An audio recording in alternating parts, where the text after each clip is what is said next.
Veľmi som sa tešil na dnešné preteky. Mal som dobrú prípravu za sebou aj nejaké iné súťaže. Keďže mám vyhodnotiť dnešné preteky, tak bežecky to bolo úplne parádne, ako skvelá trať. Ale tá druhá strana, čo sa týka prekážok, mi to dneska vôbec nevyšlo. Bohužiaľ som na 4 miestach musel robiť barpy, takže kvôli tomu aj to moje umiestnenie je dneska horšie. Samozrejme človek sa učí aj z vlastných chýb, takže do budúcna musím to odstrániť, tie chyby, a verím tomu, že budem viac naštvaný pred tými prekážkami a úplne ich zdolám. Takže teším sa už do Nitry a dokážem aj sám sebe, aj ostatným, že mám na to, aby som to dal na nulu. Takže aru. Dnes to bolo dobré, veľa vody, v tomto teplom počasí sa to celkom hodilo. Bežecky to bol dobrý pretek, z mojej strany tiež dobre, bežalo sa mi fajne, išiel som za nula, takže myslím si, že není o čom dnes na jednotku. Závod byl parádní, co se týče běhu, tak byly pěkný prostory a hodně vody, což bodlo osvěžení v takovémhle počasí. Tak závod jsem odběhl z 0 barpís, takže z téhle strany spokojený. Běžecká stránka taky dobrý, běžel se poměrně dost rychle hned od začátku. Postupně jsem se probojoval z nějakého 6. místa až na konečné 2. místo. Závěrečný útok jsem naplánoval si až do vody, abych nemusel se spoléhat na silovou překážku na Herkula, na které dost často chybuju, takže s výsledkem jsem spokojený.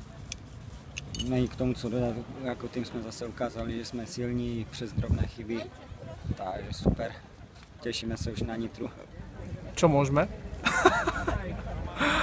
Takže preteky sa začali ako tradične štartom. Po štarte sme vyštartovali, bol podľa môjho názoru dosť rýchly ten začiatok, a tým, že sa šlo na rovine, tak som to v podstate po nejakých 200 metroch nestiahol. Trať sa mi veľmi páčila, sice nebola vôbec členitá, bola rovinatá, ale prekážky, ktoré boli na nej, sa mi páčili, rovnako aj voda.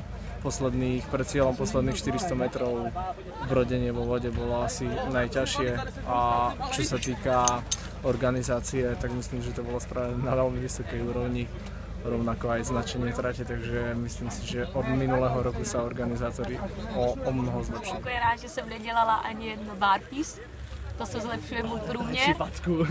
A zase nejsem spokojená moc s během, protože mi teď poslední dobou moc nejde, a protože kvůli svatbě se moc netrénovala. Dnešný závod ako hodnotím veľmi pozitívne, ako klobúk dole pred vami všetkými, hlavne pred chalanmi, aj pred Terkou, ale aj ostatnými. Samozrejme výsledky zase zodpovedajú tomu, čo máme asi natrénované, alebo čo chceme, aby sme mali natrénované.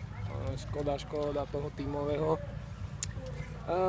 takého kolapsu, ale skôr by som to nehodnotil ako kolaps pretekový, ale organizačný, ale bohužiaľ aj také veci sa stávajú, takže musíme sa z toho poučiť, ale dnešný závod si myslím, že ste si užili, teda podľa toho, čo ste hovorili, že bol fakt dobrý. Hej. Počasie bolo veľmi pekné, takže kúpeľ v miestnom potoku bol celkom príjemný. A hovorím, hodnotím to veľmi dobre, takže myslím si, že a určite aj vy všetci ste spokojní s dnešným či už svojím osobným alebo tímovým výkonom, takže ešte raz ďakujem veľmi pekne.